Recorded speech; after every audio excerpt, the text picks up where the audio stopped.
welcome back to the channel. My name is Alex, and in today's episode, I'm going to show you how I installed a nitrous kit on my 1999 C43 AMG, because although this car sounds like it's fast, it's really not that fast at all.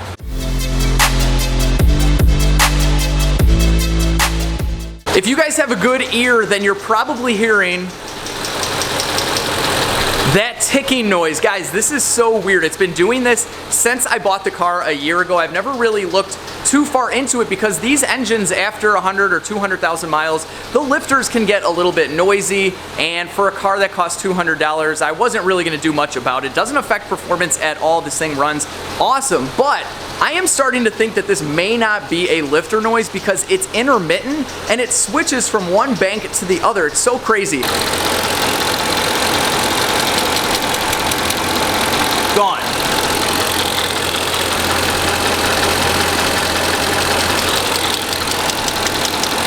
And it's gone.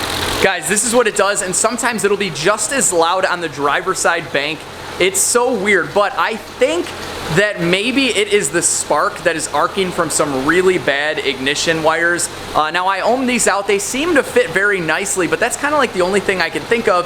And if I move them around a little bit, it's hard to know if it's a direct reaction to me moving them, but sometimes the noise will go away. Very, very weird. Comment down below what you think this weird noise is, but either way, I don't think it's detrimental to the car, and we are still going ahead with nitrous. Actually, the nitrous kit is already on the car, so let's get into that. Alright, with the engine off and not ticking away, you guys can probably hear me a little bit better. Oh, and if you think that it is the purge valve that is making that ticking sound, the purge valve on the C43 doesn't work at all. It's one of the many reasons why the check engine light is on, and that wouldn't really explain why it goes from one bank to the other. The purge valve is located over there on the driver's side. But anyway, that is for another episode. In this video, I'm going to show you guys how I installed a really, really nice Zex Nitrous Kit on the C43. It's actually already installed on the car, so I'm going to show you kind of like a step-by-step on how I did this, and then afterwards we'll take a look at the final product. Now, with that being said, the install job that I did on this entire nitrous kit is pretty good. It's totally functional, it's totally safe, it's probably on par with most of the nitrous kit installs that I've seen at least, but it is not on par with something I do to, say, my E55 or my Trans Am. I didn't spend hours routing each wire through a loom and tucked away and perfect, so don't give me crap in the comment section if you see a red wire or a butt connector or something like that. Guys, this car has been hacked all to hell. The nitrous install that I did is by far the best thing that's ever been done to this car, and if you guys don't believe me, or if you haven't seen the previous inspection videos of this car, I'll link them down below, but in a couple minutes, you're gonna watch me pull out like a pound of what kind of looks like plaster or drywall compound or something from the ground effects of this car. There's also like a really weird wire mesh. It almost looks like the stuff that they use when they're putting drywall together or something like that. It's crazy. I think they used like house building material to do the body kit on this car. It's totally hacked up, and there's some other hacked up stuff in the back I'll show you as well. So with that being said, let's get into the install of this video, and then afterwards I'll go over what I have left to do and what exactly we're gonna do with a C43 with nitrous on it. First, you want to mount all the parts that have lines or wires going to them. This way you know exactly what length everything should be and you don't waste any time. I decided to mount the bottle in the trunk like most people do, but first I had to clean it out because it was a mess. This is my first time cleaning out this car. I've never even washed it. The only type of cleaning I've done before this is stealing the change out of the center console. So fun fact, I only paid $198.64 for this car. Next up, I wanted to find a good place to run the nitrous line under the car before I mounted the bottle so I'd know exactly where to mount it. This factory grommet was perfectly placed to keep the bottle centered, so I removed it and drilled it out. After test fitting the bottle and brackets, it was time to mount everything. I used the brackets as a template and a Sharpie to mark where to drill. I then drilled a couple of holes and installed the bolts in the bracket. I used a couple of washers and nuts on the bottom side to hold it all together and did the same with the other bracket. I pushed the nitrous line through the factory grommet, and this is an up-close look at the bracket hardware. Now, if you aren't using stainless hardware or you want a cleaner look, you can spray these black, but when you have stuff like this, or this, or you already have rusted holes in the trunk, it probably doesn't matter much. But I did it anyway because the C43 deserves some love every once in a while. The next part that has wiring and lines going to it is the nitrous management unit, which we'll just call the Zex box for short. It houses the control unit for the system and the solenoids. I found a good spot under the hood, keeping in mind the length of the fuel and nitrous lines. I put some weather stripping on the bottom for isolation, cleaned the engine bay for some weird reason, and inserted a self-tapper to hold it down. Now this is a wet nitrous kit, meaning that we have a separate fuel solenoid to feed, so you need to tap into the fuel system for this. Luckily, it's super easy on this car and many others because we just have a simple Schrader valve that you take out just like you would a valve core on a tire. Then you screw on the provided fuel hose to the rail, tighten it up, and do the same thing at the other end at the Zex box. With the Zex box connected to the fuel line, it's time to fish our nitrous line from the back of the car to the front to connect that to the box as well. Here is where it gets good. I found a great spot to feed the line through, so I used some mechanics wire from the top so I could easily pull it up. Check out all the stuff I pulled out aside from years of dirt and debris. Now this doesn't look like Bondo and more closely resembles plaster or drywall mud. The pieces never end, and then dirty installer Alex from the past has this to say in the middle of my sweet voiceover. Jesus. Guys, this is what people use for drywall, I believe. This is how they made the ground effects on this car. Look at this.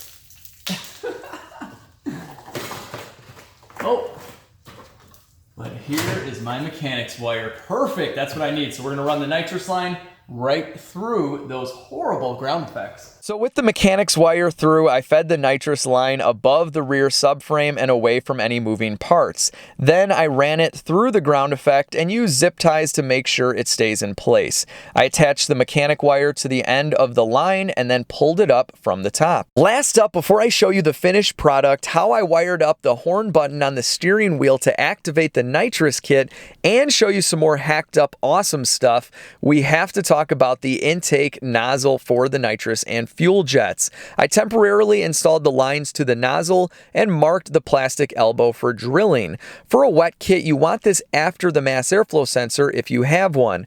Now always measure twice and cut once because as you can see here, my original marking would have had the nozzle spraying on these little airflow diverters or whatever you call these. So I mocked it up again and found a much better spot. I cleaned the face of the elbow and installed the nozzle bulkhead fitting from the inside. I also used some Loctite on the retaining nut and some RTV before I tightened it up. This makes for a much better seal, ensuring that you don't get any unmetered air bypassing the mass airflow sensor. I then screwed the nozzle in and tightened it, and from here you can see the nozzle has a direct shot into the intake manifold. Now you should always get a jetting reference chart, and each jet is stamped with a number. Follow the chart to a T so you don't blow up your engine. The jets sit right at the end of the nozzle, and here it is installed on the car. All right, guys, so from the back end, it looks completely stock. Looks like nothing's in the trunk at all. The bottle doesn't protrude up at all, so this stays exactly the same, this little floor mat back here. But when you pop it up, bam, we got nitrous on this car. So this is the bottle heater. This is the switch as well. So right now it is off. It's wired up to a seat adjustment motor on the passenger seat, 25 amp. This only uses 15. So that's something that's not going to be used when I'm using this bottle heater. Key on ignition only. And then once the key is on or the engine's running, you flip this switch. And what's really cool is if you forget about turning it off, it's not the end of the world because it's key on, but also this has 2 temperature sensors. So it gets it up to like about 950 PSI. That's ideal, and then it shuts off, and then if it goes below that, it'll kick on again. So it's really nice. It's kind of automatic, and I put the switch here instead of inside of the car because I have to come back here to open and close the bottle anyway, so I can just flip this switch down when I'm done using nitrous. Something else I can show you guys is that I did put a nitrous pressure gauge here on the bottle, so when I open the bottle, it'll show me what the pressure is. This way, right when it hits around 950, I know that we're ready to rock and roll and that I'm going to get the optimal amount of horsepower from whatever jets that we install in the nozzle. This tool right here is now a permanent fixture in the C43. This will come with it as long as this car has a nitrous kit on it. And yeah, guys, I'm really excited that this doesn't really protrude up and take up any usable trunk area, except for the fact that you can't run a spare, but this car didn't have a spare anyway when I got it, so I don't really care. So let's move on to the brain of this entire project here, the Zex Nitrous controller. And here she is, the main reason why I've always wanted a Zex Nitrous kit. This brain box, this control unit, the solenoids, everything is right in here, and this is a massive safety item. What this does is it's actually able to adjust the fuel and nitrous mixture depending on the pressure that is going to the unit. So this is the line that's coming from the bottle all the way in the trunk, and then this is obviously the fuel line that you guys saw going to what used to be like the Schrader valve over there on the rail. So basically it will sense the amount of pressure that's going through this, and like I said, about 950 psi is ideal, but say you are running a lot less psi, you don't have a heater or it's just cold, this will adjust the amount of the mixture here of the fuel and nitrous so that you don't run too rich. And most importantly, if you let the car sit outside for a long time in the summertime and the bottle gets up to, let's say, 1200 psi or so, normally with another normal system, traditional system, you would be seeing a lot more nitrous than what the jets were rated for. So in that case, it would run lean and you could blow your engine up, and this will adjust for that as well. So you're always getting the right mixture all the way down to a to a lot lower of a pressure in the bottle when you start running low. So I really like that feature. This is huge, something that I've never had on any of the other nitrous kits that I've used. So other than that, from this point, you can see the two lines going through these factory grommets. It's almost like Mercedes wanted us to put nitrous on this car. Look at this. This looks really nice and clean coming out of there. And then if we look down here with the air box on, you can see, there we go. There is the nozzle that is installed in the plastic 90-degree elbow, and the jets are in there and everything. So it's pretty easy to swap out the jets if you want to. It takes about maybe 5 minutes or so, something like that.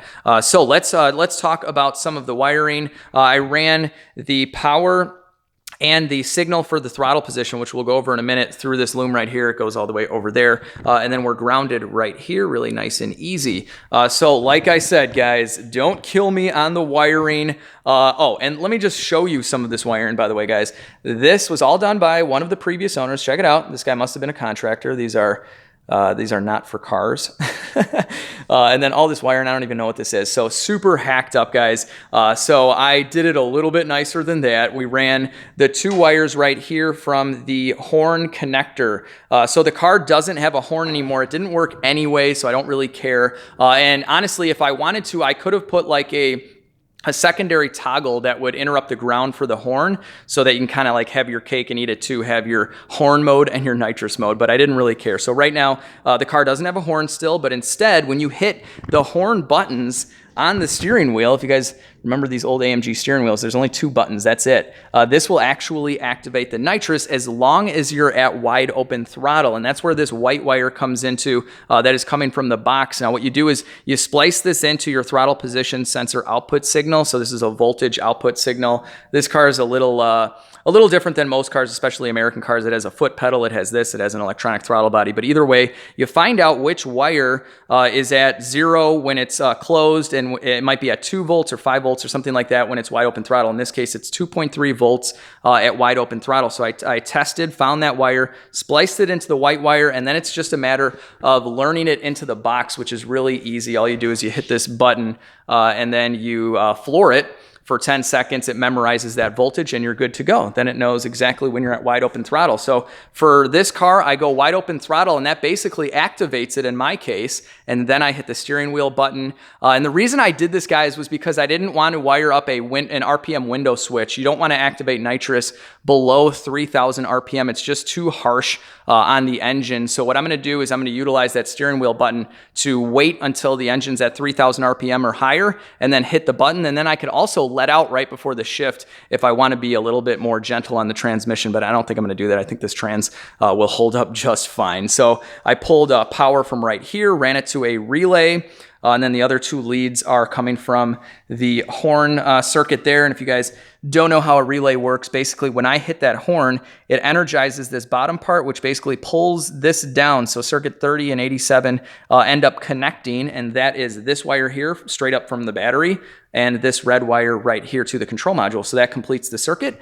and then we are spraying nitrous into the engine. So there are a couple more items that I might install, one of which is a purge solenoid. So this would purge the nitrous system out so it gets all the air out of the line. So when you hit it, you're instantaneously getting power. So this would go here, and then you would tap into this purge line and run, they give you like this is very bendable, and you would run this like out of the windshield or something like that. So as you see the nitrous cars at the track spraying right off of their windshield. So I might do that.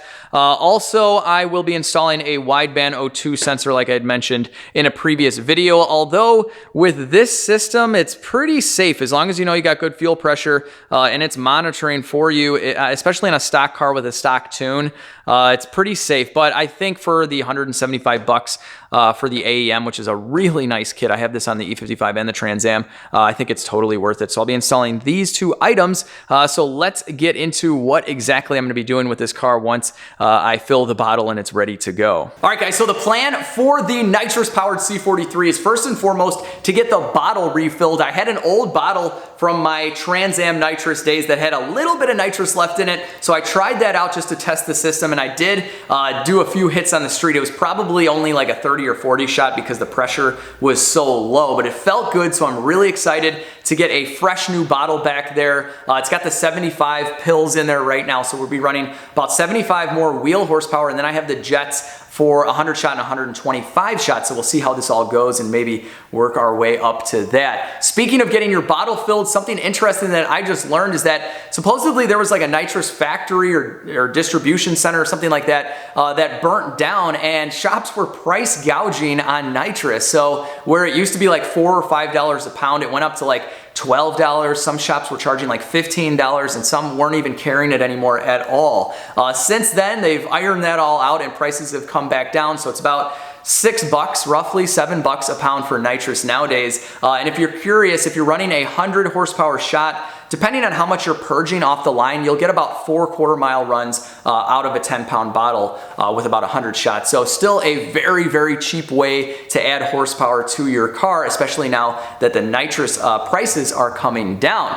So what am I going to be doing with this car first? Well, first and foremost, we're going to be retesting the 0 to 60. You guys have seen my other videos where I've tested this car, my C55, my E55, with real-world 0 to 60 on the street using a super accurate V-Box Sport. This is the same thing they use in all of the Road and Track and Car and Driver magazines. It's GPS, it's super accurate, and I want to see what the real world difference is between this car without nitrous and with the 75 shot and possibly more.